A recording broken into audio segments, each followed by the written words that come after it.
Hoje o nosso templo está bem mais cheio,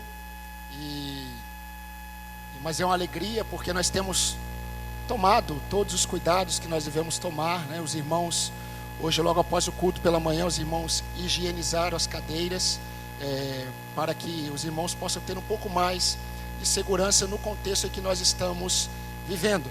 Nós estamos hoje alegres porque nós celebraremos a ceia do Senhor logo mais, mas todas as vezes em que nós celebramos a ceia do Senhor, nós sempre pensamos naquilo que a palavra de Deus tem a nos dizer como povo dele, nos trazendo à memória aquilo que Cristo fez por nós. Convido você a abrir a sua Bíblia em 1 Tessalonicenses capítulo 1.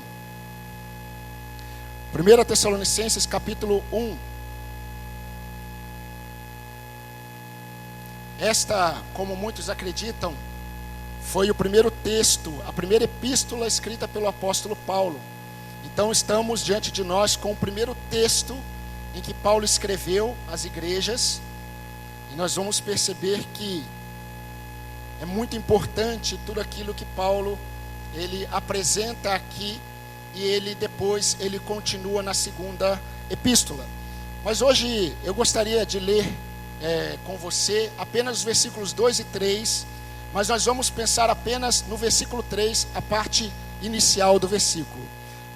1 Tessalonicenses 1, versículo 2 diz assim: sempre damos graças a Deus por todos vocês, fazendo menção de vocês em nossas orações, e sem cessar, lembrando-nos diante do nosso Deus e Pai, da operosidade da fé que vocês têm, da dedicação do amor de vocês e da firmeza da esperança que vocês têm em nosso Senhor Jesus Cristo.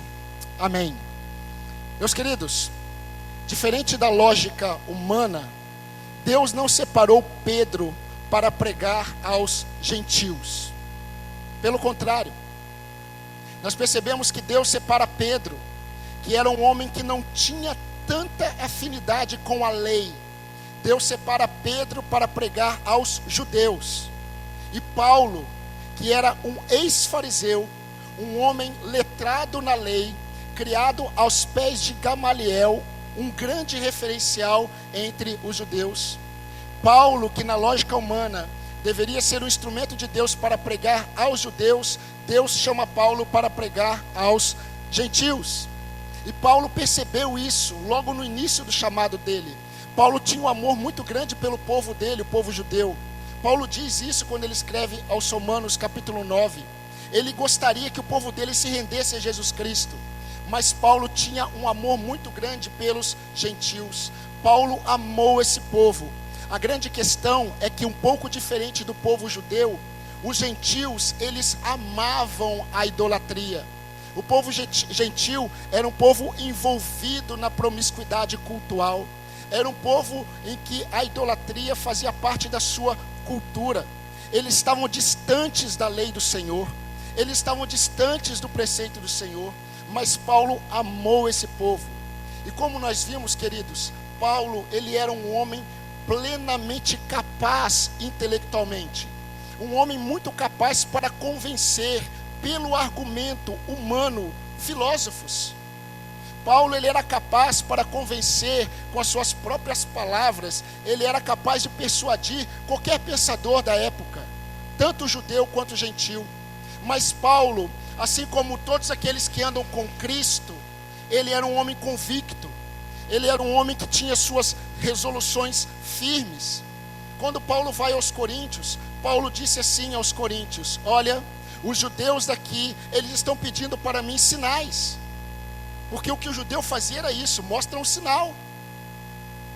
E Paulo diz assim: os judeus não param de pedir sinais, assim como muitos hoje.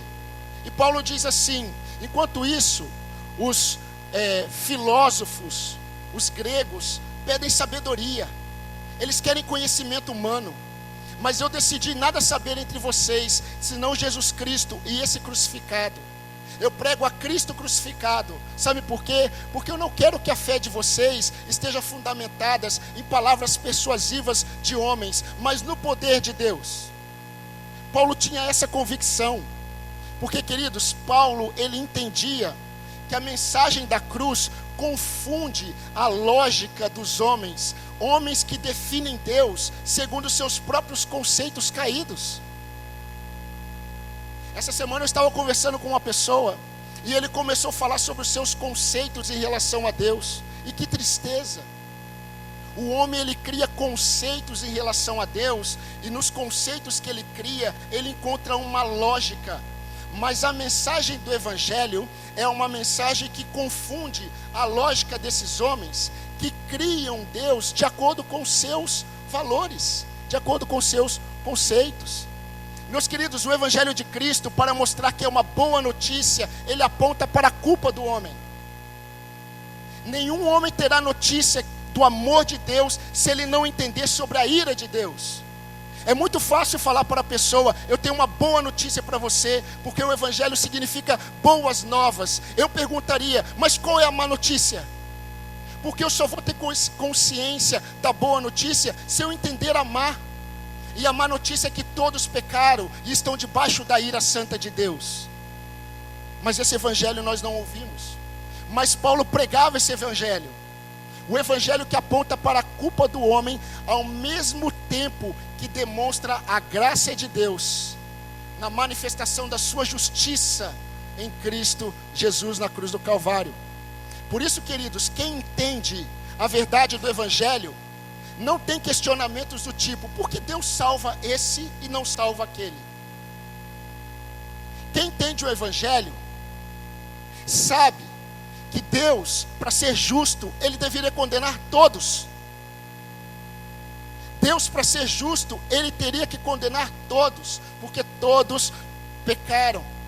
Mas pela sua infinita graça, meus irmãos, ele condenou o único humano inocente, o seu próprio filho. E sobre ele derramou a sua ira santa. E todo aquele que crê no Filho, ele é justificado diante de Deus, mesmo sendo culpado. Porque o Cristo levou sobre si a culpa que era de todos nós. A justiça de Deus foi satisfeita quando Jesus gritou na cruz: está consumado, tetelestai, de uma vez por toda, está cumprido a justiça do Pai. Todo aquele que crê tem a vida eterna, mas aquele que não crê, a ira de Deus permanece sobre ele. João 3:36. Essa é a mensagem do Evangelho. Mas a grande questão é que isso não vem de vós, é dom de Deus. Como diz Efésios 2:8. Meus irmãos, nesse mesmo contexto, Paulo escreveu aos Romanos o seguinte: assim, pois, isto não depende de quem quer, não depende de quem corre, mas de Deus em usar a sua misericórdia. E aqueles, queridos, que foram salvos e podem participar da mesa do Senhor, porque tem comunhão com Cristo e com o povo de Deus, isso sempre deve ser motivo de muita gratidão a Deus. Quando Paulo escreveu a sua segunda epístola aos Tessalonicenses, no capítulo 2, versículo 13, olha o que Paulo escreveu: irmãos, nós devemos dar graças sempre a Deus por vocês, irmãos amados pelo Senhor, porque Deus os escolheu desde o princípio para a salvação, pela santificação do Espírito e fé na verdade. Queridos, como nós já vimos no primeiro sermão, domingo retrasado, os crentes de Tessalônica, eles deixaram os ídolos e eles voltaram para Deus, porque o Espírito Santo fez uma obra poderosa neles. E todas as vezes que o Espírito Santo age no homem, o Espírito Santo aponta para Cristo crucificado e Cristo ressurreto.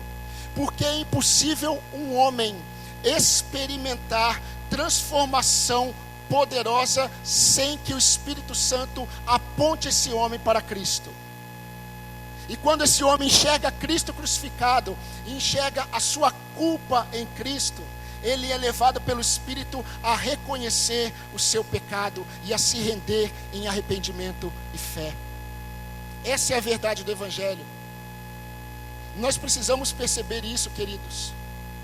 Mas o Espírito Santo, ele não faz o pecador apenas a enxergar os pecados cometidos diariamente.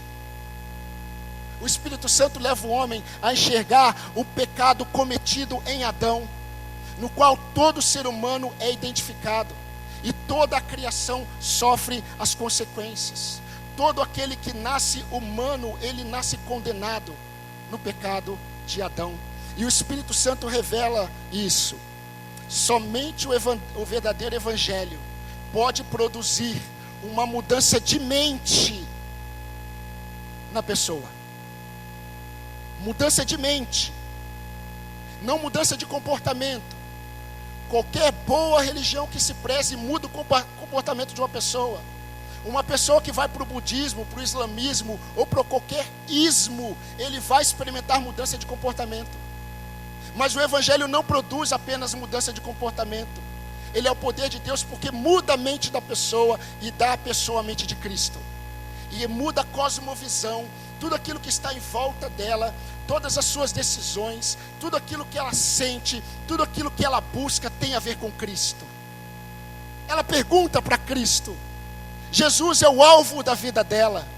Apesar dos seus pecados ainda, apesar das suas lutas, apesar da sua dificuldade, essa pessoa não vai fazer nada sem buscar Cristo. E nós vimos, queridos, no versículo 9, o impacto da fé produzido naqueles crentes de Tessalônica, quando eles deixaram os ídolos e se voltaram para Deus. Nós vimos isso, estão lembrados? No versículo 9 do capítulo 1. Hoje, queridos, eu quero pensar com vocês, rapidamente, por mais ou menos 1 hora, se o Senhor permitir, sobre a primeira evidência deste impacto. Nós estamos pensando no impacto e nas evidências desse impacto. O impacto foi o arrependimento que o Espírito Santo produziu. E qual foi a primeira evidência? A primeira evidência foi a fé resiliente que enaltece a Cristo. Eu vou repetir, porque essas duas palavras, elas são opostas entre si. A primeira evidência que esses crentes demonstraram de que eles foram alcançados pelo poder do Evangelho foi a fé resiliente que enaltece a Cristo. Me acompanhe novamente no versículo 3, na parte A do capítulo 1. Diz assim: lembrando-nos, diante do nosso Deus e Pai, da operosidade da fé que vocês têm. Em algumas versões, dizem, eu me lembro diante de Deus da obra da vossa fé, ou do trabalho que resulta da fé. Como diz a NVT, o trabalho fiel de vocês. Mas a versão que nós estamos utilizando, eu me lembro diante de Deus, Paulo diz, nós nos lembramos diante de Deus da operosidade da vossa fé. Em suma, Paulo está agradecendo a Deus pela fé resiliente daqueles crentes de Tessalônica, porque a fé resiliente deles enaltecia a Cristo. E por que eu escolhi a palavra resiliente? E por que essa palavra ela é oposta à fé? Porque, meus irmãos, quando nós pensamos em resiliência, nós temos que nos lembrar que resiliência, quando nós trazemos a ideia para um objeto, mostra a capacidade de um objeto de suportar uma pressão e voltar ao seu estado original depois que a pressão é removida. Um exemplo de um objeto resiliente é a borracha.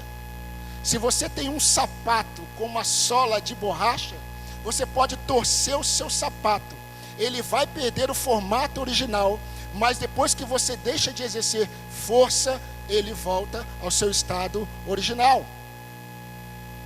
Quando nós pensamos em comportamento humano, porque é muito utilizado na psicologia esse termo, é muito utilizado em livros de autoajuda, a resiliência em relação ao comportamento humano mostra a capacidade da pessoa de dar a volta por cima. Já ouviram sobre isso? A capacidade da pessoa de experimentar algo difícil na vida dela, um sofrimento, uma dor, e ela dá a volta por cima. Dizem que essa pessoa é uma pessoa resiliente. Qual é a grande questão? É que resiliência nada tem a ver com fé. Porque a resiliência, ela enaltece a capacidade do objeto de suportar a pressão e voltar ao estado original. Quando nós falamos de resiliência no comportamento humano, a resiliência, ela enaltece a capacidade da pessoa de passar por uma pressão, por um sofrimento e voltar ao estado original. Agora, quando nós acrescentamos fé, a resiliência daquela pessoa, ao suportar o sofrimento, nada tem a ver com ela. Sabe por quê? Porque ela nunca foi resiliente. Ela é frágil. A resiliência está fundamentada em Cristo. Ou seja, a capacidade de resistir às pressões não está no objeto que sofre as pressões. Porque este objeto que está sofrendo a pressão, que está sofrendo o problema, que está sofrendo a luta, a dificuldade, ele é frágil. Por isso que a resistência firmada em fé enaltece a Cristo. A fé desses irmãos, meus queridos, ela se tornou conhecida, e ela se tornou uma fé contagiante para os crentes da Macedônia e Acaia, porque ela foi uma fé evidenciada em situações adversas. Leia comigo o versículo 6, novamente. Preste atenção o que Paulo diz no final do versículo 6. E vocês se tornaram nossos imitadores e do Senhor, recebendo a palavra com alegria que vem do Espírito Santo, apesar dos muitos sofrimentos. Se os irmãos observarem o capítulo 2, versículo 14, vocês vão perceber que Paulo vai dizer que eles sofreram muito. Os crentes de Tessalônica, eles sofreram muito. Eles sofreram por causa dos seus patrícios. E quem eram os patrícios? Os patrícios eram os conterrâneos daqueles crentes.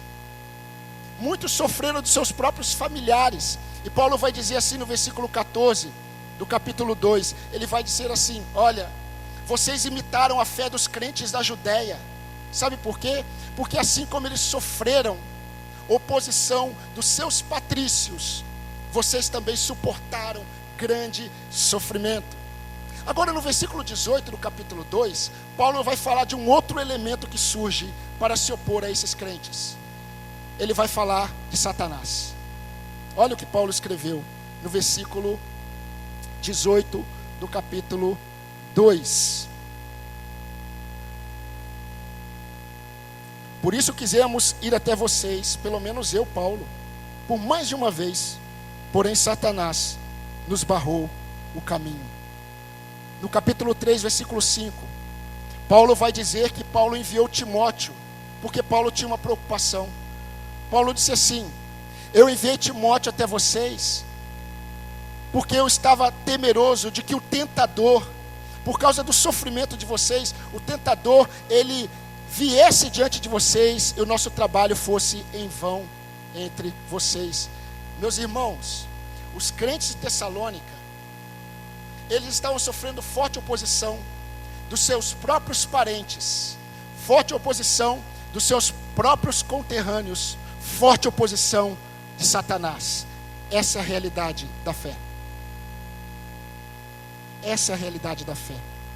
Mas a fé deles, queridos, mostrou para outros crentes que estavam sofrendo que é necessário permanecer olhando para Deus nos momentos mais difíceis da nossa vida, principalmente aqueles momentos em que nós percebemos uma forte oposição à nossa fé.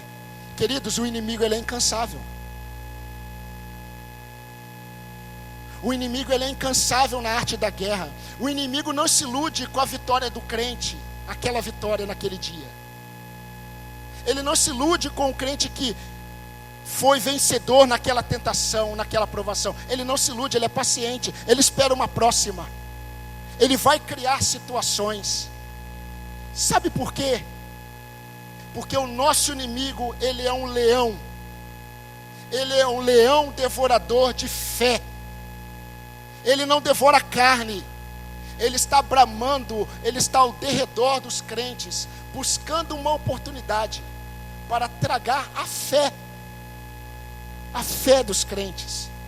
Mas esses irmãos, a fé resiliente deles, os fazia a voltar ao estado original, mesmo diante das pressões que eles sofriam.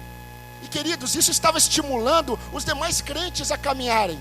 Olha que interessante, os crentes de Tessalônica, eles estavam suportando firmes as pressões, as oposições. Os demais crentes estavam olhando e eles estavam ficando estimulados a permanecerem firmes. Esses crentes de Tessalônica, eles continuavam, eles prosseguiam, eles perseveravam, eles avançavam em meio às pressões. A fé os levava a serem operantes. Eu dou graças a Deus pela operosidade da fé que vocês têm. Queridos, esses irmãos não estavam sofrendo porque eles decidiram continuar vivendo as suas vidas de acordo com a cultura vigente. Esses crentes, eles não estavam sofrendo por causa da amizade deles com a carne. Esses crentes não estavam sofrendo por causa da amizade deles com o mundo.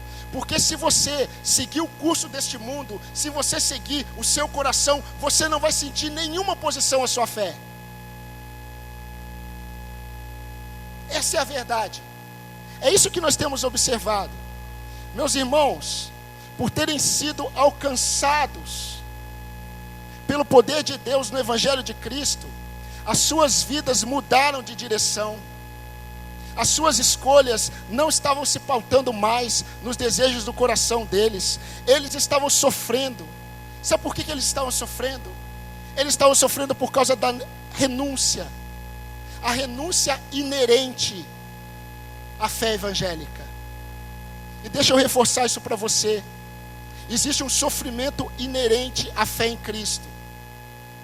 Ao mesmo tempo que existe um consolo inseparável e perceptível da parte de Deus para com aqueles que estão sofrendo.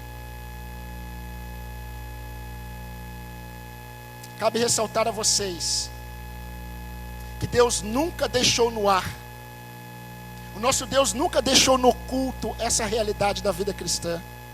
Assim como me odiaram, odiarão vocês, disse Jesus. No mundo vocês terão aflições, disse Jesus aos seus discípulos. Paulo, quando escreveu aos Filipenses, ele estava preso.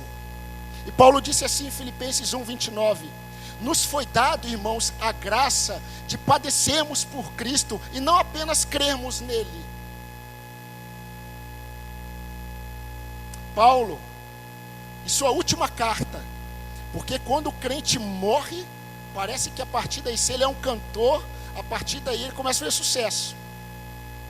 Se ele é um pregador, morreu, né? Explode as visualizações de suas mensagens. Paulo, em sua última epístola, em sua última carta para Timóteo, ele disse: Timóteo, participa comigo dos meus sofrimentos em favor do Evangelho. Aliás, meus irmãos, eu quero fazer menção a um texto que é um dos mais utilizados nas reuniões de oração dos crentes. O texto de 1 Pedro capítulo 5, versículo 7. Lancem sobre ele todas as vossas ansiedades, porque ele cuida de vocês. Qual é a grande questão? A grande questão é que quando Pedro escreveu isso, estava neste contexto de sofrimento, de oposição à fé. E Paulo exortou a esses crentes, queridos, lá nesse texto que eu citei, quanto à necessidade de vigilância nesses momentos de pressão. Sabe por quê, queridos? O nosso coração tem facilidade com a incredulidade. O nosso coração tem facilidade em duvidar do cuidado de Deus. A primeira pessoa que nós encostamos na parede é Deus. Talvez você fale assim: ah não, pastor, isso não aconteceu comigo. Louvado seja Deus. Mas se você não vigiar, vai acontecer em algum momento da sua vida. Paulo exorta os crentes Quando Paulo diz, olha, resistam firmes na fé ao diabo, porque o vosso adversário, ele anda ao derredor, bramando como um leão, esperando a quem possa tragar. Aí ele diz, resistam a ele firmes na fé. Por que Paulo fala sobre isso? Porque Pedro vai dizer antes o seguinte: lancem sobre ele toda a vossa ansiedade, porque ele tem cuidado de vocês. Agora, Deus sabe que nós como crentes temos dificuldade de confiarmos no cuidado de Deus. E qual é a consequência natural? Ansiedade. Ansiedade não é o que a psicologia diz para você, algo normal do ser humano. A ansiedade é normal do ser humano que não conhece a Cristo. A ansiedade pode bater no meu coração, mas não pode permanecer ali. Sabe por quê? Porque quando eu creio que Deus cuida de mim, eu não ando ansioso. Agora, o diabo, ele está atento para ver qual crente que diante do sofrimento, ele tira os olhos do cuidado de Deus e ele começa a ficar ansioso. E ele que é devorador de fé, ele atinge esse irmão, atinge essa irmã. E eles começam a desconfiar de Deus. Meus queridos, nunca nos esqueçamos que a ceia, ela tem esse propósito de mostrar que a nossa redenção foi marcada por um sofrimento terrível, foi marcado pelo derramamento de sangue, foi marcado por dor do nosso Senhor. Agora, o que nós precisamos pensar é o seguinte: se foi assim com o nosso Senhor, como que a fé em Cristo não trará para nós lutas diante de um cenário de constante oposição à nossa fé? De acordo com o Ministério Missões Portas Abertas, em 2021, 8.898 cristãos foram mortos por motivos relacionados à fé em Jesus. Domingo passado, enquanto vocês estavam aqui tendo um momento abençoado de manhã, um pastor lá no Paquistão estava recebendo um tiro na nuca e um na cabeça logo depois de sair do culto.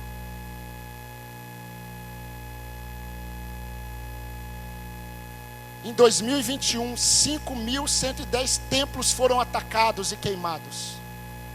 6.175 irmãos foram acusados, presos e condenados por causa da fé em Jesus. Em 2021, 3.929 foram sequestrados e muitos até hoje, os seus familiares não sabem onde estão, por causa da fé em Jesus. De 2020, de setembro de 2020 a novembro de 2021, 620 cristãos foram mortos no Paquistão, assassinados. E por que você está desanimado mesmo?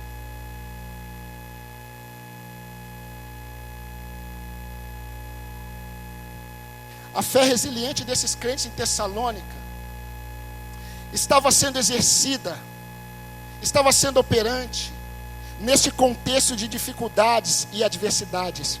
E eu quero ir para a aplicação, ou para as aplicações, mas antes eu quero reforçar como Paulo está dizendo isso. Quando ele escreve a segunda epístola, no capítulo 1, versículo 4, ele diz assim: é por isso que nós mesmos, nós nos orgulhamos de vocês nas igrejas de Deus, por causa da perseverança e da fé que vocês demonstram em todas as perseguições e tribulações que vocês estão suportando. Ah, meus queridos, os tempos são mutáveis. Na vida do cristão, há descidas. Na vida do cristão há descidas, há vales difíceis. E é interessante, queridos, como a cultura humanista, ela prega a capacidade do homem em ser resiliente nele mesmo, principalmente a cultura americana. Quando você assiste, por exemplo, esses programas de competição de cozinheiros, fica muito nítido.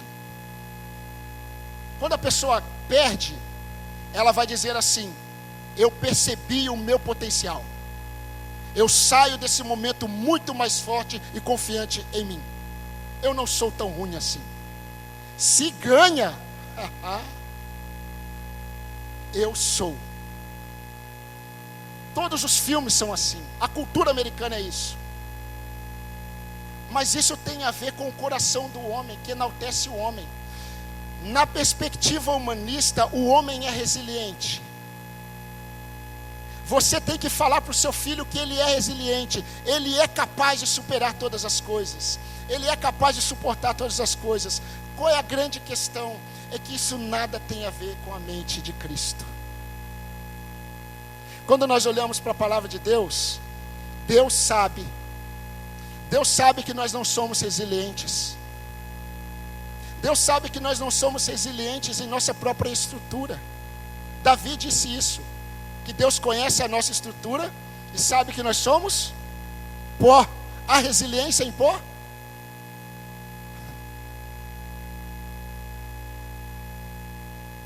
Paulo, quando escreveu aos Coríntios, ele disse assim, em 2 Coríntios capítulo 4, a partir do versículo 7, nós somos vasos de barro. Trazemos conosco o tesouro de Cristo, mas esse tesouro de Cristo, ele está em vasos de barro, para que o poder de Deus esteja em Deus e não em nós mesmos. Sabe por quê? Porque vaso é frágil. Agora o vaso frágil na dependência de Deus, ele é inquebrável. Amém, irmãos? Mas isso tem a ver com Deus. Ele não é resiliente nele mesmo. Ele é resiliente sim, mas numa fé que enaltece a Cristo. E queridos, se nós observarmos os nossos próprios sentimentos oscilam como as nuvens. Não é verdade? Spurgeon disse certa vez, nós gostamos de ler a Bíblia, uma Bíblia específica.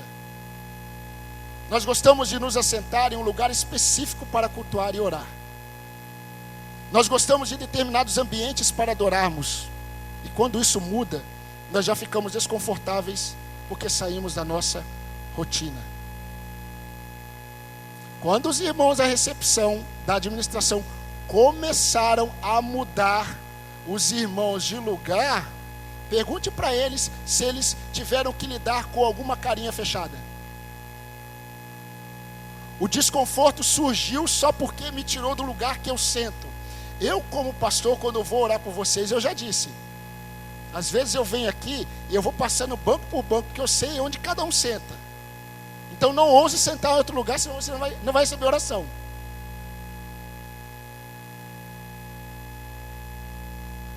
Eu tenho 10 Bíblias, mas aquela é aquela que eu gosto de ler. E se eu não ler naquela Bíblia, foi estranho. O meu devocional foi diferente. Eu não estou conseguindo ler a Bíblia como eu gosto. Mudou a minha rotina.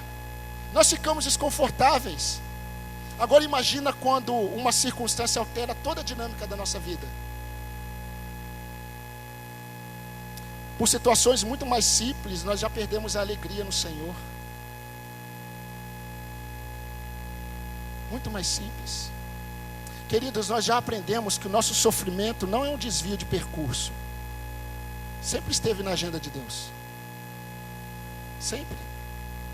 Agora, na prática, nós encontramos uma outra realidade. Nem sempre o sofrimento, seja uma perseguição, seja um desemprego, seja uma doença, seja um problema relacional, nem sempre, preste atenção, nem sempre esses acontecimentos fortalecem a nossa fé. Uma mudança de rotina na vida de uma pessoa pode alterar toda a sua fé, se ela não tiver fé resiliente em Cristo. Nós podemos até sair do processo fortalecidos, mas durante a provação a fé de muitos se abala. Provérbios 18:14 diz assim: o espírito firme sustenta a pessoa na sua doença, mas o espírito abatido, quem pode suportar? A Bíblia diz sobre o rei Acás o seguinte: nos dias de sua angústia, o rei Acás se afastou ainda mais do Senhor. Segundo as Crônicas 28:22. Meus irmãos, a grande verdade, caminhando para o fim da nossa reflexão, a grande verdade é que nem sempre as folhas estão verdes e nem sempre o sol brilha. Essa é a verdade, queridos. Agora, diante disso, o que o Espírito Santo faz com o crente? O que o Espírito Santo faz com você? Em primeiro lugar, ele leva você a ter consolo, a encontrar consolo na palavra de Deus. Por isso que muitas vezes, diante de situações difíceis, o seu coração vai querer te afastar da palavra.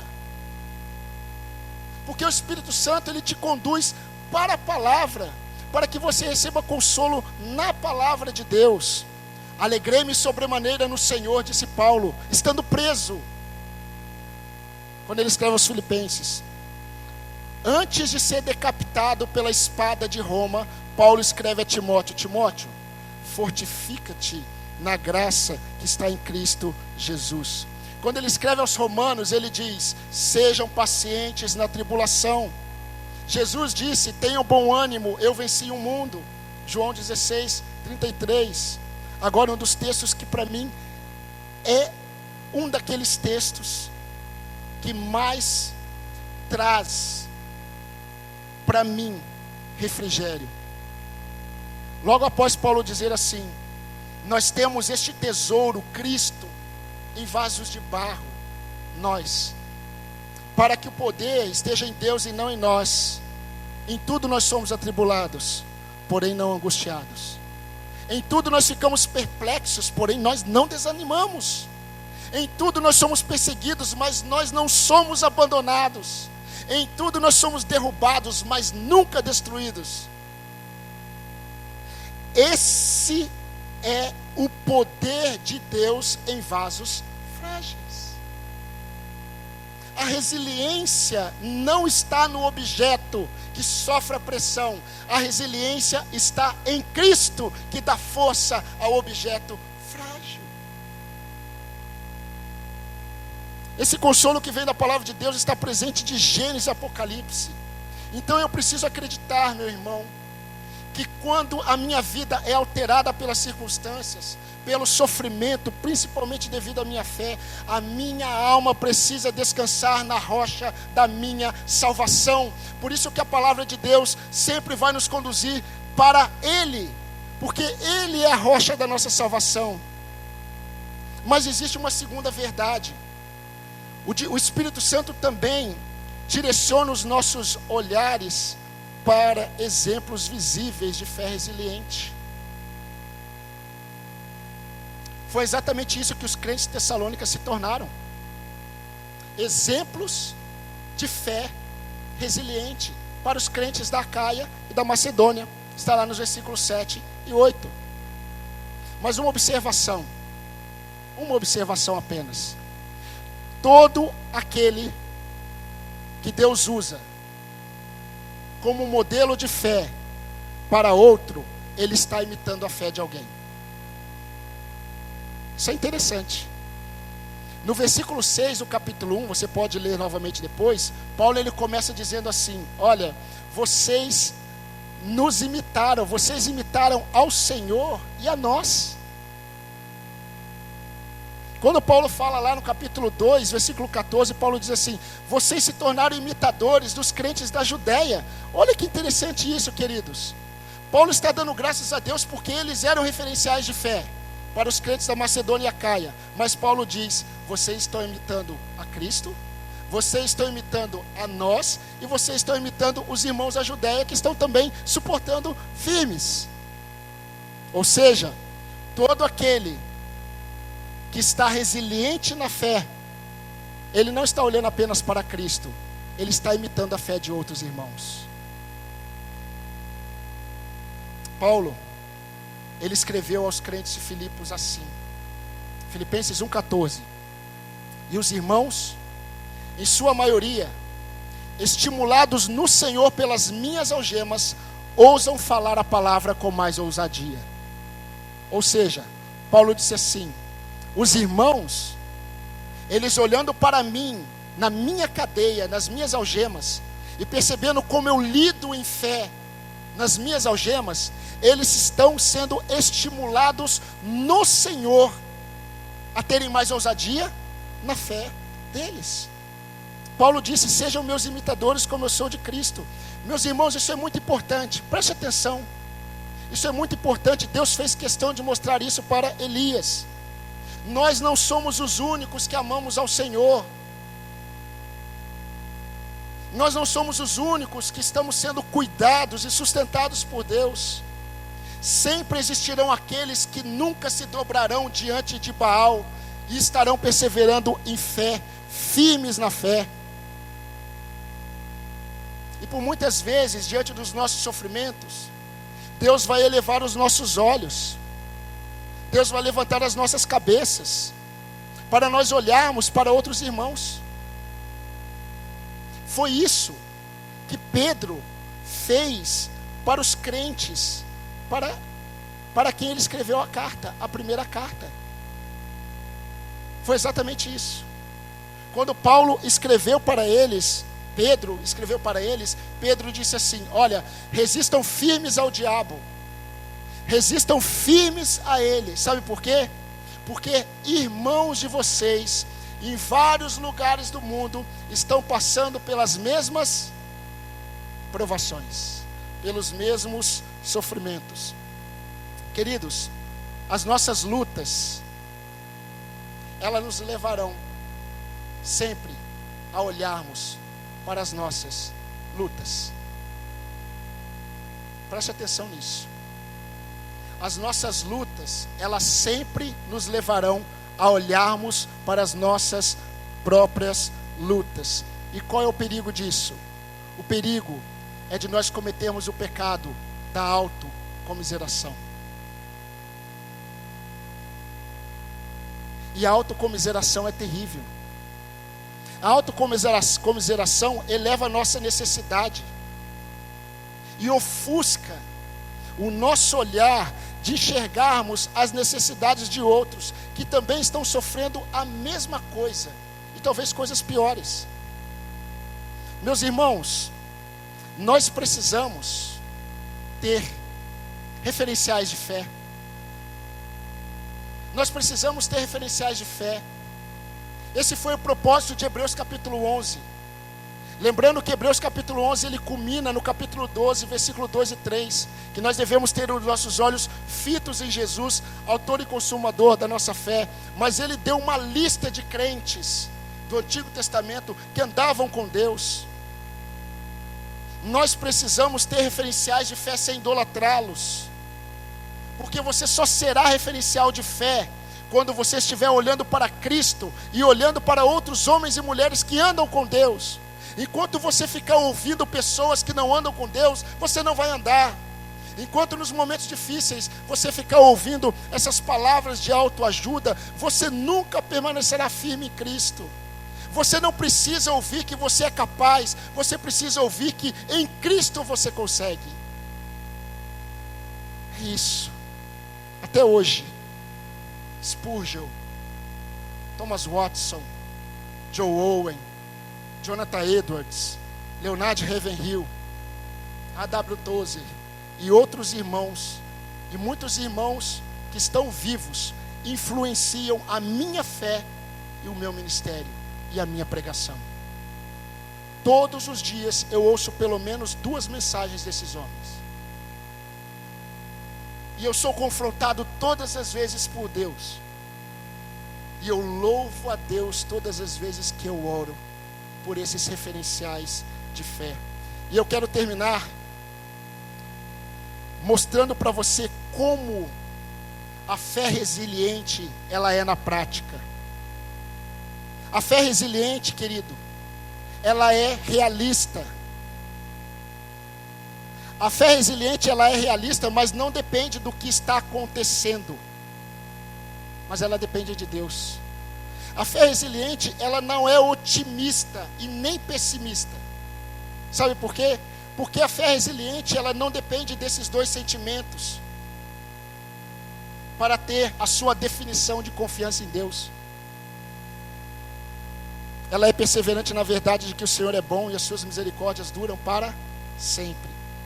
A fé resiliente não precisa de acontecimentos favoráveis a ela para estar satisfeita em Deus. A fé resiliente se contenta com a certeza de que tudo vai ficar bem, mesmo que o bem não seja aquele bem que eu projetei em meus questionamentos diante de Deus. A fé resiliente, por fim, ela é operante, ela é ativa, porque ela altera o estado da minha alma.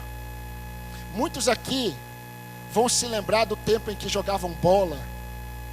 Eu sou dessa época, que eu bebia água da torneira, né? Não precisava ir na padaria comprar água mineral, né? Ou em casa tomar água mineral. Estava com sede, atravessava a rua, estava a senhora lá lavando a calçada. Tia, dá um pouquinho de água. Toma, dava uma mangueira e tomava. Quantas vezes eu tentei encher a minha mão de água e carregar até o local que eu estava jogando bola, mas não chegava na metade, a água ela escorria. Mas eu fechava a mão, não passava um feixe de luz, eu enchia a mão de água, depois de ter tomado o mundo, e eu corria, mas não conseguia chegar até o outro lado. Meus irmãos, nenhum sofrimento que um crente passa escapa por entre os dedos do Senhor. Não existe uma gota que Deus não use para aperfeiçoar a sua vida. Ele não apenas está ciente do que está acontecendo. Deus não apenas está ciente de que Ele tem o controle do que está acontecendo.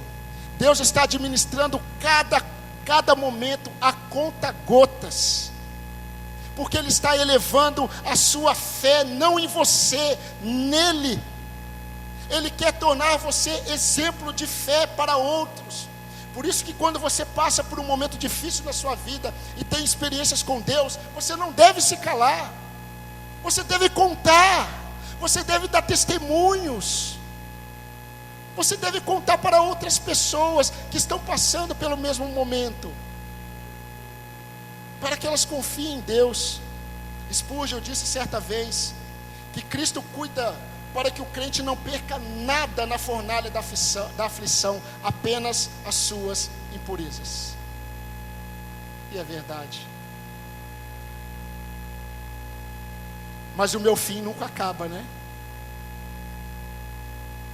Porque essa palavra, ela mostra que ser referencial de fé não significa ausência de fraqueza.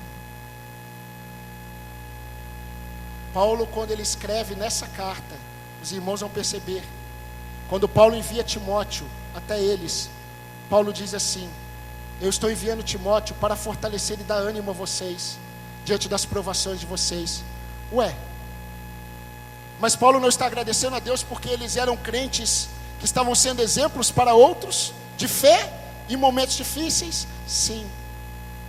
Mas ser referencial de fé para outros não significa ausência de fraqueza.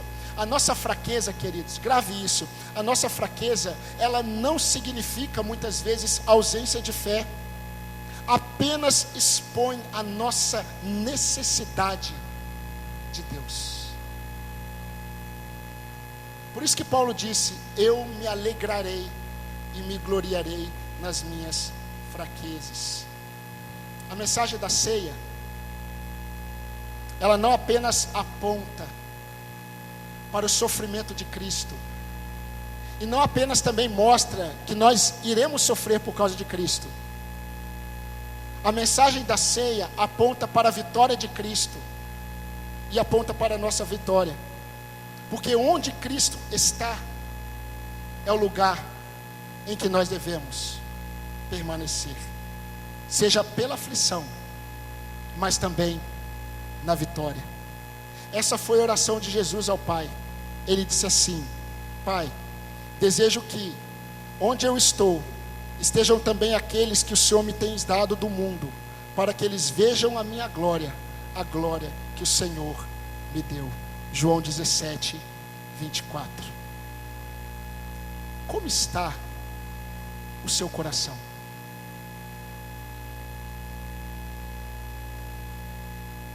Talvez você diga assim: pastor, eu não estou passando por nenhum momento difícil. Se você é um crente em Jesus Cristo, você sempre experimentará oposição. da sua carne, do diabo, do mundo, e muitas vezes com outros sofrimentos como consequência dessas realidades. Mas a grande questão é: você tem confiado em quem? Onde você tem colocado o seu coração? Eu posso dizer uma coisa para você: eu creio que talvez você possa estar dizendo que confia em Deus, mas você acredita na sua capacidade de solucionar os seus problemas. Você confia em você. Você acredita que os seus caminhos são melhores que os caminhos do Senhor. Mas os caminhos que nós escolhemos para nós, propostos pelo mundo, por Satanás e pela nossa própria carne, não são caminhos de vida. Deus disse ao povo de Israel: venham até mim e bebam. Bebam. Vinde a mim todos vós que estáis cansados e sobrecarregados, que eu vos aliviarei. Vamos orar, irmãos? Vamos falar com o Senhor.